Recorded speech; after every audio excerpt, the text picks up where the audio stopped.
Hello दोस्तों, स्वागत है आप सभी का आज की क्लास में। आज हम बात करने वाले हैं वनस्पति और वनों के बारे में। और मेन जो टॉपिक है हमारा वो है भारत के वन। ठीक है ना, कितने प्रकार के भारत में वन पाए जाते हैं, इस सब के बारे में हम बात करने वाले हैं। इससे पहले आपने ये समझना है कि वनस्पति या वन कहते किसको हैं। ठीक है ना, वनस्पति क्या है और वन क्या है। तो यहाँ से आपने समझना है कि पौधों के समूह को वनस्पति कहा जाता है, यानी कि पेड़ पौधों के समूह को वनस्पति कहा जाता है। आप इस सिंगल लाइन में इसकी परिभाषा को याद रखेंगे। और यहाँ पर आपने सुना होगा प्राकृतिक वनस्पति की अगर हम बात करें तो क्या है, तो वह पौधे जो मानव की सहायता के बिना उग जाते हैं। आपने उनको लगाया नहीं था, वो उग गए और खुद को पर्यावरण के अनुकूल ढाल लेते हैं, तो ऐसे पौधे प्राकृतिक वनस्पति कहलाते हैं। मेरी बात समझ में आ गई। अब जो वनस्पति और वन है वो बहुत सारे भौगोलिक तत्वों पर जो है आधारित है, डिपेंड है। जैसे वर्षा की बात करें और आपकी आर्द्रता की बात करें कि वातावरण में कितनी नमी है, मिट्टी की बात करें, तापमान की बात करें, टेम्परेचर की, इन सभी भौगोलिक तत्वों के आधार पर हमने भारत के वनों को कई प्रकार से डिस्ट्रीब्यूट किया है, बांटा है। ठीक है ना, आज हम उन्हीं सब के बारे में बात करने वाले हैं और इससे एक आध प्रश्न पेपर में बनता है, तो आप यहाँ से प्लीज ध्यान से देखना है और अगर आप नोट करना चाहते हैं तो आप नोट कर सकते हैं। इसके बाद फिर हम आपको वन रिपोर्ट पढ़ाएंगे भारत की, कहाँ पर सबसे ज्यादा वन और किस किस प्रकार से हैं, तो उसमें भी आपने देखना है। तो शुरुआत करते हैं। सबसे पहले बात करेंगे नंबर 1 पर उष्ण कटिबंधीय सदाबहार वन। ठीक है ना, उष्ण कटिबंधीय सदाबहार वन, ट्रॉपिकल एवरग्रीन फॉरेस्ट। ठीक है ना, ये आपने यहाँ से याद रखना है।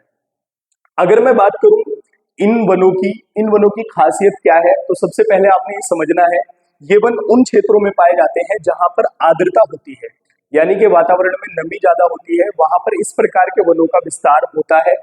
और वर्षा की मैं बात करूं तो आपने ध्यान रखना है, वर्षा 200 से 250 सेंटीमीटर तक जहां पर हमें वर्षा देखने को मिलती है, मैंने आपको बात बताया था मानसून के बारे में, तो वहां पर इस प्रकार के वनों का विस्तार मिलता है। खासियत है, ऊंचे होते हैं और सघन होते हैं। वर्षा ज्यादा चाहिए, ऊंचे होंगे और सघन होंगे। ठीक है ना, उसके बाद हम बात करें मिलते कहां पर है, तो याद रखना है पश्चिमी घाट, मैंने आपको पढ़ाया था पश्चिमी घाट पर्वतमाला, नीलगिरी की पहाड़ियों में मिलते हैं। और पूर्वी भारत में भी इन वनों का विस्तार पाया जाता है। उष्ण कटिबंधीय सदाबहार वन, टॉपिकल एवरग्रीन फॉरेस्ट इनको कहा जाता है। ठीक है ना, उसके बाद अगर मैं बात करूं, इसके कुछ प्रमुख वन है, जैसे सिनकोना है, रबर है, बांस है, शीशम है आदि। ठीक है ना, ये सब वन इस प्रकार के पाए जाते हैं। अब यहाँ से आपने एक बड़ी ही महत्वपूर्ण चीज याद रखनी है कि जो उष्ण कटिबंधीय सदाबहार वन है, इन वनों को हम दो भागों में बांटते हैं। एक अर्ध सदाबहार वन है और एक पूर्ण सदाबहार वन है। ये आपने ध्यान रखना है, यहाँ से प्रश्न पेपर में एसएससी में बना था। अगर हम बात करें अर्ध सदाबहार वन या पूर्ण सदाबहार वन की, तो अर्ध सदाबहार वन जो है इसी का भाग है और पूर्ण सदाबहार वन इसी का भाग है। दोनों में अंतर क्या है, अर्ध सदाबहार वन जो है वर्ष भर हरे भरे नहीं रह पाते हमेशा। ठीक है ना, बीच बीच में कभी कभी सूख जाते हैं। और पूर्ण सदाबहार वनों की बात करें तो ये वर्ष भर हरे रहते हैं। बस इतना डिफरेंस आपने यहाँ से याद रखना है। लेकिन अगर मैं अर्ध सदाबहार वनों की बात करूं, आपने यहाँ से ध्यान रखना है कि भारत के व्यवसायिक जो है क्षेत्र जो है उनमें सबसे ज्यादा महत्वपूर्ण भूमिका निभाते हैं अर्ध सदाबहार वन।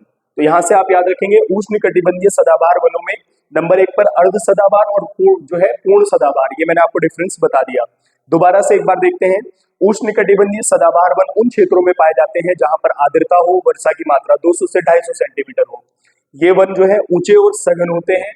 पश्चिमी घाट, नीलगिरी पर्वतमालाओं और नीलगिरी पहाड़ियों और पूर्वी भारत में इन वनों का विस्तार हमें देखने को मिलता है। ठीक है ना, आगे बढ़ते हैं। समझ में आ गया होगा, एक आध प्रश्न यहाँ से बनता है तो आप देख लेंगे एक बार।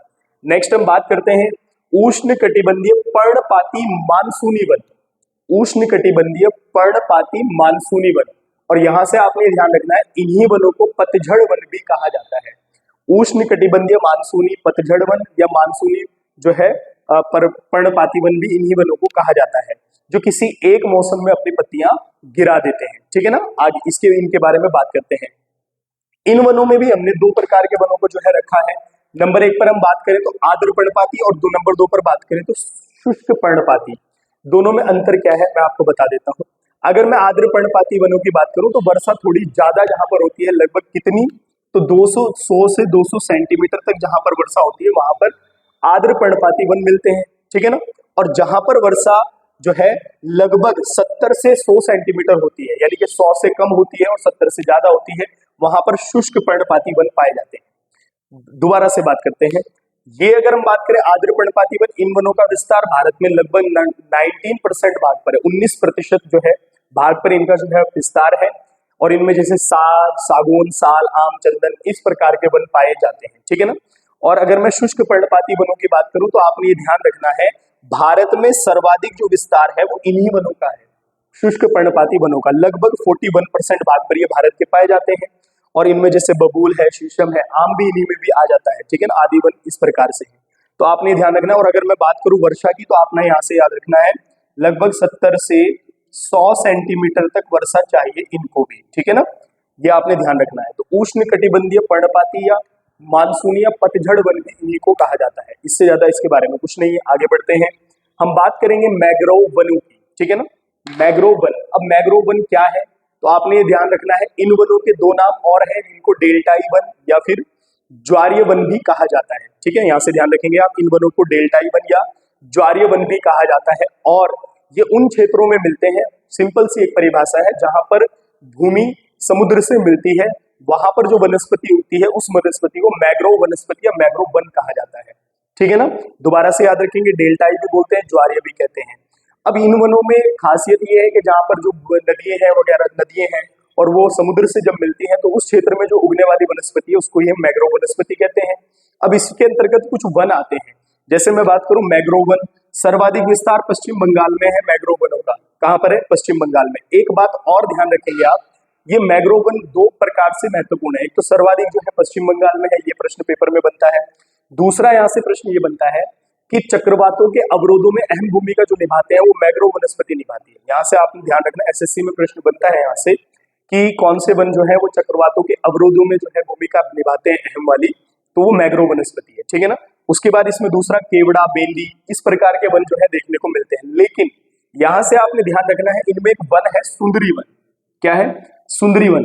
तो सबसे प्रमुख मैंग्रोव वनों का जो उदाहरण है वो सुंदरी वन है। सुंदरवन के डेल्टा का आपने नाम सुना होगा। तो इस प्रकार के सारे वन वहीं पर देखने को हमें मिलते हैं, ठीक है ना। तो यहाँ से आप याद रखेंगे, एक प्रश्न यहाँ से बनता है, डेल्टाई या ज्वारीय वन मैंग्रोव वनस्पति को बोलते हैं। दूसरा, सर्वाधिक मैंग्रोव वन किस राज्य में पाए जाते हैं, तो पश्चिम बंगाल आपने यहाँ से ध्यान में रखना है, ठीक है ना। अब देखिए ध्यान से, आपने ये दो पढ़ लिए हैं। अब हम बात करेंगे दो प्रकार के वन हमारे यहाँ और बचे हैं, उनके बारे में हम बात कर लेते हैं, ठीक है ना।